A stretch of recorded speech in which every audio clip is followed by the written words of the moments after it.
So hello guys, welcome to the channel. आज हम बात करेंगे इन दो महाबलशाली टाइटन्स के बारे में जो कि गेमिंग के फील्ड में अपना प्रदर्शन डे बाय डे काफी बेहतरीन करते जा रहे हैं एंड इन फ्यूचर अलग ही रंग बिखेरने वाले हैं। जिसमें से पहला है आज भी किंग के पोजीशन में अपना महारथी Nvidia and second is AMD जो कि इस पोजीशन को लेने के लिए चाणक्य नीति बना रहा है एंड तीसरा कोई है ही नहीं तो उसका टेंशन लेने की जरूरत ही नहीं है। सो आज हम बात करेंगे कि अगर आप पीसी बिल्ड करने का प्लान कर रहे हैं तो किस हथियार को अपने सिस्टम में लगा के आप फ्यूचर के गेम्स से लड़ पाओगे या एटलीस्ट स्टैंड कर पाओगे, क्योंकि फ्यूचर ऑफ गेमिंग भाई अलग ही उड़ रहा है, अपने यूनिवर्स से बाहर निकल चुका है एंड उड़ते उड़ते कहां जाएगा पता नहीं। सो उसका ध्यान रखना पड़ेगा ही आपको। एंड बिफोर वी स्टार्ट, अगर आप इस चैनलवा में नए हैं तो भैया यहाँ बहुत ही अलग किस्म का जानलेवा लर्निंग हम करते हैं सब मिलके। अगर आपको भी इसी टाइप से लर्निंग आना है और मजे लूटना है then subscribe our channel and घंटिया बजा दियो ताकि अपडेटवा मिसिया ना जाए आपसे। सो अब जब तुम रेडी हो तो बढ़ते हैं आगे। सो AMD में इस ईयर अपने नए GPU को मार्केट में सरकाने का प्लान किया है विच आर RX 6800, जिसको हम मान सकते हैं कि ये शायद एनवीडिया अंकल के नए छोटे बेटे 3070 से भिड़ने का प्लान कर रहा है। नेक्स्ट 6800 XT जो कि 3080 से लड़ने के लिए रेडी है and finally the big boss 6900 XT जो कि 3090 की दीवार गिराने की औकात रखता है। ऐसा मेरा नहीं, AMD का मानना है। नाउ लेट्स सी कि एनवीडिया के खाते में स्पेशल क्या है जो कि एनवीडिया को स्पेशल बनाता है एंड आप एनवीडिया को चूज कर सकते हैं जिसके लिए। सबसे पहला है ये कि आपको तो ये पता है कि दोनों ही कार्ड रे ट्रेसिंग के लिए अनेबल्ड हैं, जो कि पहले सिर्फ एनवीडिया ही किंग था, बट अगर आप मेरी मानो तो आज भी एनवीडिया ही किंग है इस मामले में, क्योंकि भाई रियल टाइम रे ट्रेसिंग एक बहुत ही कॉम्प्लेक्स चीज है जिसके लिए एनवीडिया ने स्पेशली बहुत से डॉलर्स खर्च करने के बाद स्पेशल टेंसर कोर्स बनवाया है जो कि इस काम में झंडा गाड़ चुका है एंड उसका नजारा आपने, मैंने, पड़ोसी बुढ़िया ने एंड कुछ एलियंस ने भी देख लिया है। एट द सेम टाइम इस बार AMD ने भी झंडा गाड़ने की कोशिश की है but sadly they don't have tensor course. AMD के पास मैट्रिक्स कोर्स है जो कि फिलहाल तो AI वर्क्स और trying to chase DLSS। With that DLSS भी एक नया टेक्नोलॉजी है फ्रॉम एनवीडिया। ये AI रेंडरिंग टेक्नोलॉजी है जो कि एनवीडिया के टेंसर कोर के साथ काम करता है for giving better results and higher frame rates and इसके against AMD is designing something called super resolution feature and fidelity effects and AMD का कहना है कि ये मे भी ओल्ड जनरेशन GPUs के लिए भी काम आ सकता है। सो ये तो फिलहाल लॉन्च होने के बाद ही मालूम पड़ेगा। फिडिलिटी इफेक्ट्स जो कि शायद सिर्फ 6900 XT के साथ ही लॉन्च होगा, बाकी कार्ड्स में शायद अभी अवेलेबल नहीं है। नेक्स्ट, एनवीडिया के सारे GPUs are equipped with GDDR6X, वहीं AMD is only having GDDR6। सो ये दो मेन पार्ट है जहां Nvidia is really doing well. Other hand AMD के हाथ में भी दो जादू की छड़ी है जो कि स्पेसिफिक टू AMD है, जिसमें से पहला है इन्फिनिटी कैशे। सो अगर आप सोचते हैं कि AMD GDDR6X नहीं है तो परफॉर्मेंस में डिफरेंस देखने को मिलेगा, तो ऐसा नहीं है because AMD brings infinity cache which allows AMD to use GDDR6 and less VRAM to achieve best 4K gaming. So AMD gives 128 MB of infinity cache अपने सारे GPUs में डाल रखा है to use it best optimized way to get higher performance, जो कि Nvidia के high end GPU 3090 with 24 GB of GDDR6 दे पाता है। सेम आप AMD GDDR6 के साथ अचीव कर पाएगा with less VRAM।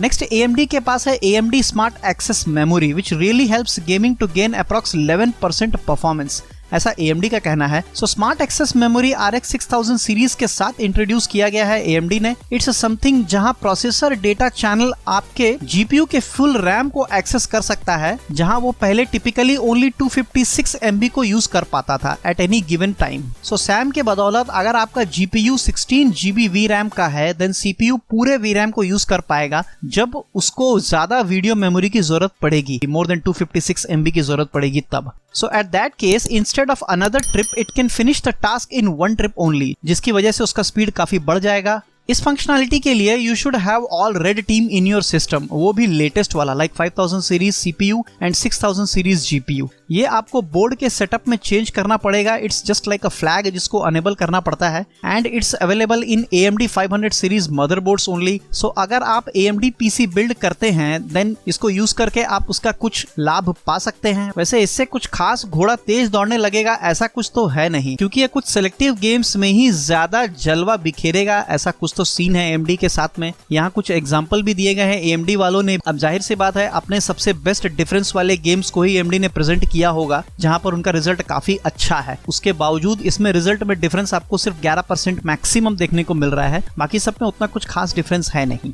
सो बढ़ते हैं आगे। अब कार्ड कंपैरिजन में RX 6800 is comparing with RTX 3070, जहां मेरे हिसाब से AMD के पास है ज्यादा boost clock speed, big V RAM and 2 PCI 8 pins. वहीं Nvidia is having more powerful 3rd generation tensor core and 2nd generation ray tracing. So इसमें अगर रे ट्रेसिंग आपके लिए इंपॉर्टेंट नहीं है देन विनर इज AMD, वरना Nvidia आप choose कर सकते हो। प्राइस में AMD का ज्यादा प्राइस है, but at the same time Nvidia के GPUs फिलहाल अनअवेलेबल हैं, जिसकी वजह से उसका प्राइस स्लोली बढ़ रहा है। नेक्स्ट RX 6800 XT वर्सेस 3080, यहाँ भी सेम केस है एक्सेप्ट AMD का प्राइस यहाँ कम है एंड बूस्ट क्लॉक भी ज्यादा है AMD का, बट स्टिल विद और विदाउट रे ट्रेसिंग Nvidia का 3080 वे बेटर परफॉर्म करता है 6800 XT से। एंड फाइनली बड़े लोगों के लिए 3090 versus 3900 XT more VRAM for Nvidia plus 384 bit का मेमोरी इंटरफेस एंड प्राइस तो भी मुंबई के 2 घर के बराबर है 3090 का। वहीं AMD सिर्फ $1000 में चुप बैठ गया है। सो इस हिसाब से अगर आप प्राइस टू परफॉर्मेंस रेशियो में देखना चाहेंगे तो 6900 XT is best choice.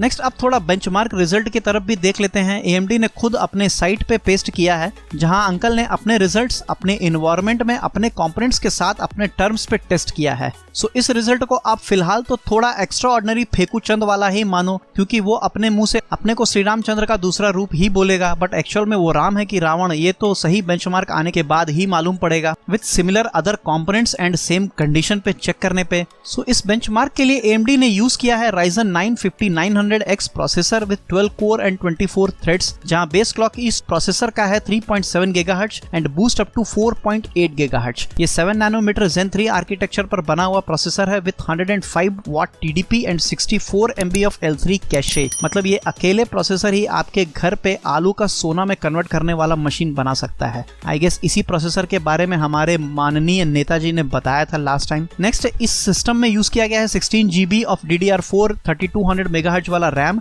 And smart memory access को भी अनेबल कर रखा है। सो रिजल्ट इस प्रकार है, जहां आज भी few games like the division 2 में even on 2K and 4K results Nvidia is doing really well. Rest approx सारे गेम्स में Nvidia 3090 इज डूइंग थोड़ा better than team red, but still AMD का भी परफॉर्मेंस काफी अच्छा है। And in other hand few games like Battlefield 5 and Borderlands 3 Forza में AMD ने अलग ही रूप दिखाया है। स्पेसिफिकली इन 2K Battlefield 5 में AMD के तीनों कार्ड्स बहुत अच्छा परफॉर्म कर रहे हैं Nvidia को इवन 3090 को भी बीट करते हुए। सो ये तो क्लियर है कि रिजल्ट्स काफी कुछ गेम्स पे डिपेंड करता है। अगर ये AMD स्पेसिफिक टेक्नोलॉजी को ध्यान में रख के बनाया गया है तो AMD के कार्ड्स ज्यादा अच्छा परफॉर्म करेंगे, वरना Nvidia वाले अच्छा परफॉर्म करेंगे। सो ओवरऑल AMD के कार्ड्स भी काफी बेहतर हो गए हैं एंड आप इनको भी अपने नए बिल्ड में कंसिडर कर सकते हैं, क्योंकि इनका प्राइस डिफरेंस काफी अच्छा है compare to Nvidia and price to performance ratio भी काफी अच्छा देता है AMD। बट बड़ी बात यह है कि आज भी रे ट्रेसिंग के फील्ड में you can not beat Nvidia। So अगर रे ट्रेसिंग मुख्य पात्र है आपके लिए आपके लाइफ में, then go for Nvidia and pay more price also then AMD, वरना आप AMD को अपने सीने से लगा करके घूम सकते हैं।